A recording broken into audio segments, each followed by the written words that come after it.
Assalamualaikum warahmatullahi wabarakatuh. Pada kesempatan kali ini, saya akan membahas mengenai sistem integumen. Sistem integumen adalah sistem organ yang paling luas. Sistem ini terdiri atas kulit dan aksesoris lainnya, termasuk rambut, kuku, kelenjar keringat, dan kelenjar sebaceus, dan reseptor saraf khusus yang fungsinya untuk menstimuli perubahan internal atau lingkungan eksternal.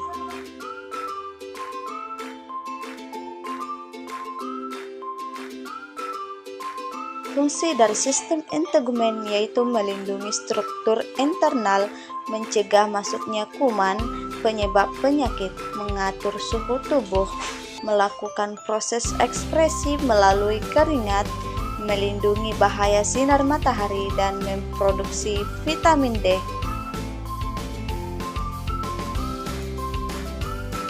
Terdapat beberapa lapisan pada kulit.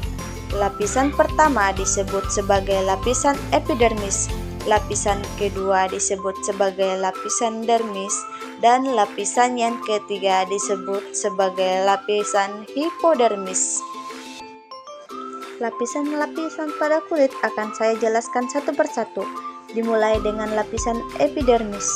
Lapisan epidermis merupakan lapisan terluar dari kulit. Terdapat 4 jenis sel. Sel pertama yaitu sel keratinosit yang memproduksi kreatinin, yaitu protein yang memberikan kekuatan, fleksibilitas, dan anti air. Sel yang kedua yaitu sel melanosit yang memproduksi melanin, yaitu pigmen gelap yang memberikan warna pada kulit dan melindungi kulit dari radiasi. Sel yang ketiga yaitu sel Merkel. Sel Merkel ini berkaitan dengan indera sentuhan. Sel yang keempat yaitu ada sel Langerhans yang membantu sistem kekebalan tubuh. Selanjutnya yaitu lapisan epidermis. Lapisan epidermis ini terdiri atas beberapa lapisan. Lapisan yang pertama yaitu lapisan stratum corneum. Lapisan ini terdiri dari lapisan sel tanduk atau keratinasi yang efektif untuk pencegahan penguapan air dari lapisan yang lebih dalam. Lapisan yang kedua yaitu lapisan stratum lucidum. Lapisan ini merupakan lapisan pelindung yang mencegah kulit dari kerusakan sinar ultraviolet. Lapisan ketiga yaitu lapisan stratum granulosum. Lapisan ini merupakan tempat sel-sel kulit menghasilkan lemak dan molekul lainnya. Lapisan ini juga menghalangi masuknya benda asing, kuman, dan bahan kimia ke dalam tubuh. Lapisan keempat yaitu lapisan stratum spinosum. Pada lapisan ini terdapat keratinosit yang baru terbentuk dan fungsinya untuk memperkuat protein. Selain itu, terdapat Langerhans yang mencegah infeksi bakteri atau virus pada kulit. Lapisan kelima yaitu lapisan stratum basah. Lapisan ini merupakan lapisan terdalam di epidermis yang aktif membentuk sel kulit. Pada lapisan ini terdapat melanosit. Nah, itu tadi penjelasan dari lapisan epidermis. Selanjutnya yaitu lapisan dermis. Pada lapisan ini terdiri atas beberapa penyusun utama. Yang pertama yaitu kolagen sebagai protein kuat. Yang kedua yaitu ada serat retikuler sebagai serat protein yang berfungsi sebagai penyongkong. Yang ketiga yaitu ada serat elastis sebagai protein yang berperan dalam elastisitas kulit. Terdapat beberapa lapisan pada dermis. Lapisan pertama yaitu lapisan papiladermis.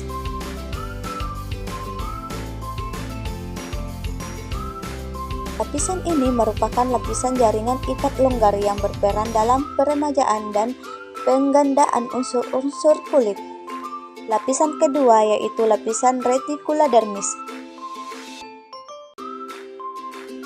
Lapisan ini merupakan lapisan jaringan ikat padat yang dapat membuat kulit lebih kencang. Selanjutnya yaitu struktur dari dermis.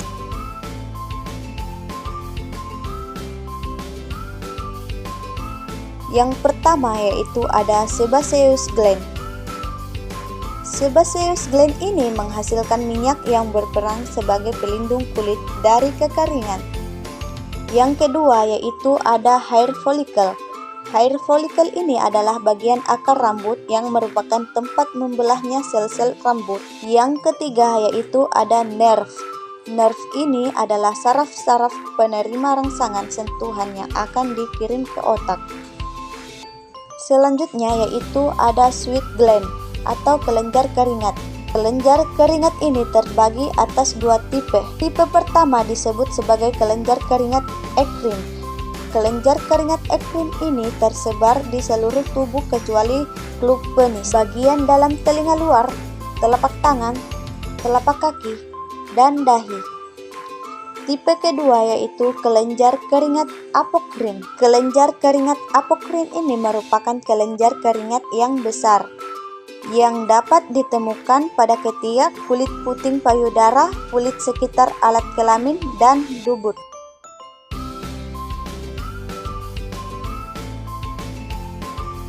Selanjutnya yaitu lapisan hipodermis.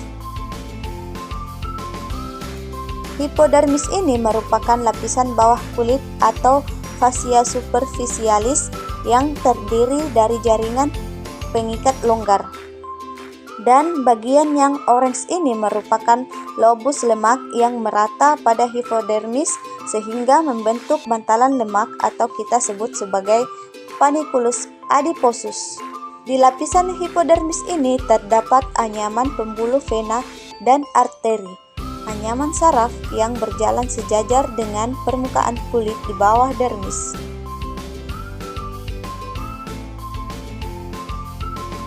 Fungsi jaringan ini sebagai penahan terhadap benturan ke organ tubuh bagian dalam, memberi bentuk pada tubuh, mempertahankan suhu tubuh, dan sebagai tempat penyimpanan cadangan makanan.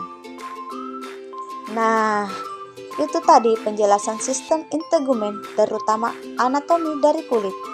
Terima kasih telah menonton video saya. Assalamualaikum warahmatullahi wabarakatuh.